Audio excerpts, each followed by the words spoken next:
या देवी सर्वभूतेषु शक्तिरूपेण संस्थिता नमस्तस्यै नमस्तस्यै नमस्तस्यै नमो नमः। जय माता दी। षष्ठो अध्याय। मार्कंडेय पुराण के सावर्णिक मनवंतर की कथा के अंतर्गत षष्ठम अध्याय में महर्षि मेधा राजा सुरथ और समाधि नामक वैश्य को धूम्रलोचन वध का प्रसंग सुनाते हैं। ओम नमश्चंडिकाय नमः। इस अध्याय का पाठ करते समय हमें इस प्रकार माता रानी का ध्यान करना चाहिए। मैं सर्वगेश्वर भैरव के अंक में निवास करने वाली परमोत्कृष्ट पद्मावती देवी माँ का चिंतन करता हूँ। वे नागराज के आसन पर बैठी हैं। नागों के फनों में सुशोभित होने वाली मणियों की विशाल माला से उनकी देहलता उद्भाषित हो रही है। सूर्य के समान उनका तेज है। 3 नेत्र उनकी शोभा बढ़ा रहे हैं।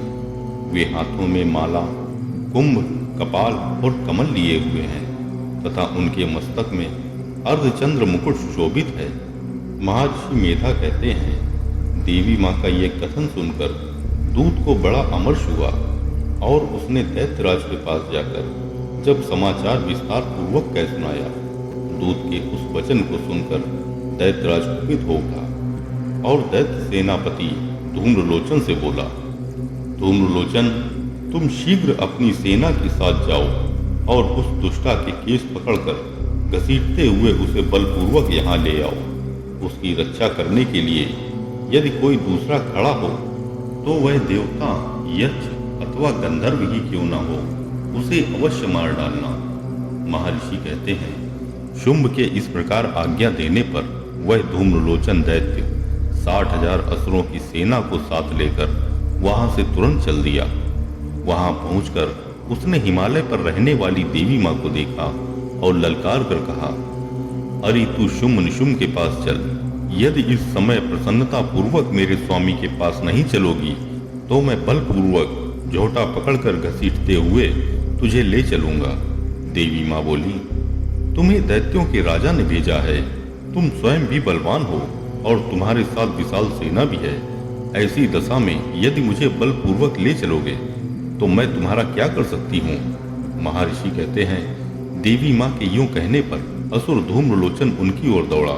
तब अंबिका माँ ने हूँ शब्द के उच्चारण मात्र से उसे भस्म कर दिया।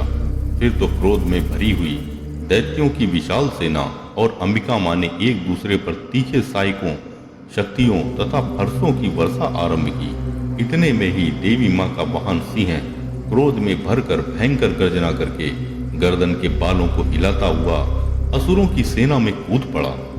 उसने कुछ दैत्यों को पंजे की मार से, कितनों को अपने जबड़े से और कितने ही महादैत्यों को पटक कर ओठ की दाढ़ों से घायल करके मार डाला। उस सिंह ने अपने नखों से कितनों के पेट फाड़ डाले और थप्पड़ मारकर कितनों के सिर धड़ से अलग कर दिए।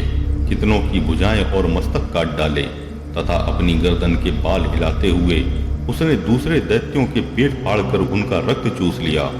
अत्यंत क्रोध से भरे हुए देवी माँ के वाहन उस महाबली सिंह ने क्षण भर में ही असुरों की सारी सेना का संहार कर डाला।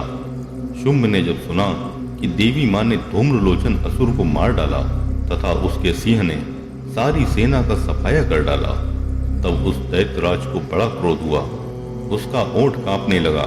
उसने चंड और मुंड नामक 2 महादैत्यों को आज्ञा दी, हे चंड और हे मुंड, तुम लोग बहुत बड़ी सेना लेकर वहां जाओ। उस देवी के झोंटे पकड़कर अथवा उसे बांधकर शीघ्र यहाँ ले आओ। यदि इस प्रकार उसको लाने में संदेह हो तो युद्ध में सब प्रकार के अस्त्र शस्त्रों तथा समस्त आसुरी सेना का प्रयोग करके उसकी हत्या कर डालना। उस दुष्टा की हत्या होने तथा सिंह के भी मारे जाने पर उस अंबिका को बांधकर साथ में शीघ्र ही लौट आना। श्री मार्कंडेय पुराणे सावर्णिके मनवंतरे देवी महात्मय शुंभ निशुंभ सेनानी धूम्रलोचन वधो नाम षष्ठो अध्याय। ओम तत्सत्।